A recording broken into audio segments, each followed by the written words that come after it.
ए सरकार केवल गोटे रंग बदला सरकार। जो अलंकार भंडार रु बाहरला प्रकृत में बर्तमान से अलंकार अच्छी ना गुजरात पलैलानी बोझ मुंड लोकों देकी किपरि भाव में लोक लुटिबा हो ये बर्तमान गोटे सरकार रो मुख्य प्रसंग है।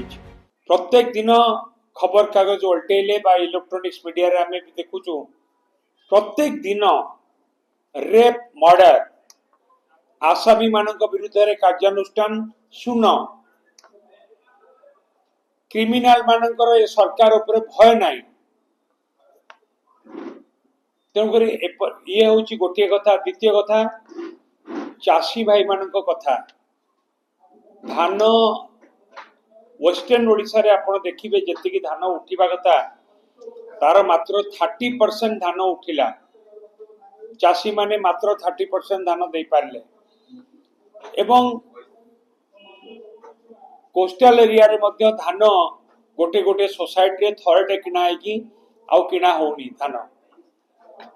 चाषी मानकर धान उठुनी 6 केजी 7 केजी 8 केजी होची कटनी चटनी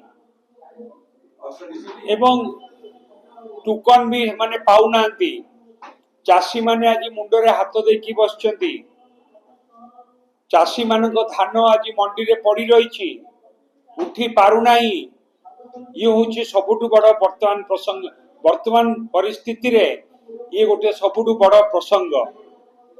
तापर तो अनेक प्रसंग रही से स्मार्ट मीटर नहीं लगे कि लोक लुटिबा कथा नहीं कि हो बा पॉल्यूशन कथा नहीं कि लोक लुटिबा कथा हो बा प्रत्येक कथा रे किपरि गोटे टिकस लोक बोझ पकईकी बोझ मुंड लोक देकी किपरि भाव में लोक लुटिबा हो ये बर्तमान गोटे सरकार रो मुख्य प्रसंग है।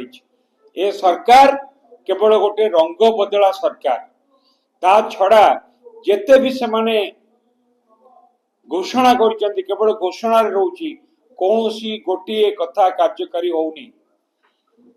गोटे कथा कहउचंती परवर्ती समय रे से कथाटा कार्यकारी होउनी।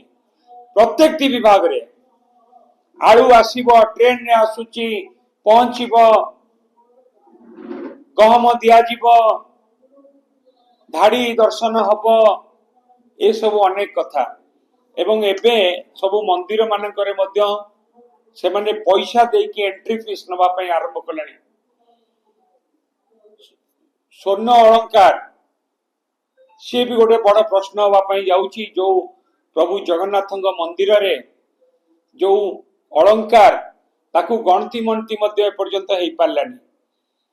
जो अलंकार भंडार रु बाहरला प्रकृत में बर्तमान से अलंकार अच्छी ना हरिलुट हो गलानी ना गुजरात पलैलानी से भी गोटे समस्त मन भितर प्रश्न।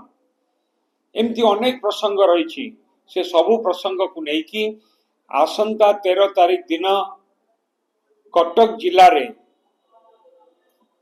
आमर जे कटक जिलार सभापति महोदय अच्छा श्री प्रफुल्ल सिंह कटक म्युनिसिपल कॉर्पोरेशन रो मेयर सुभाष भाई अच्छा सुभाष भाई को म्युनिसिपल एरिया रे से कार्यक्रम होउची एवं कटक जिलार प्रत्येक निर्वाचन मंडली जो माने माननीय विधायक बा जो माने निर्वाचन मंडली लीडर अच्छी से नेतृत्व रे बिजू जनता दल युव छात्र महिला माइनॉरिटी समस्त को लेकिन आसंता 13 तारीख दिन सकाळ 10टा बेले कलेक्टर ऑफिस घेराव करिबो यार प्रतिवाद रे एवं जे पर्यंत लोक मानकु न्याय न मिलिछि बिजू जनता दल तरफ ए आंदोलन चालू रहिबो एवं कटक जिले रे ए आंदोलन आउरी अधिक रु अधिक तीव्रतर हबो। एई भिडियोटी आपनकु केमिति लागिला कमेंट करि जणांतु। धरित्री लाइव रो यूट्यूब एवं फेसबुक चैनल को सब्सक्राइब करंतु। अधिक खबर पई लॉगिन करंतु www.dharitri.com।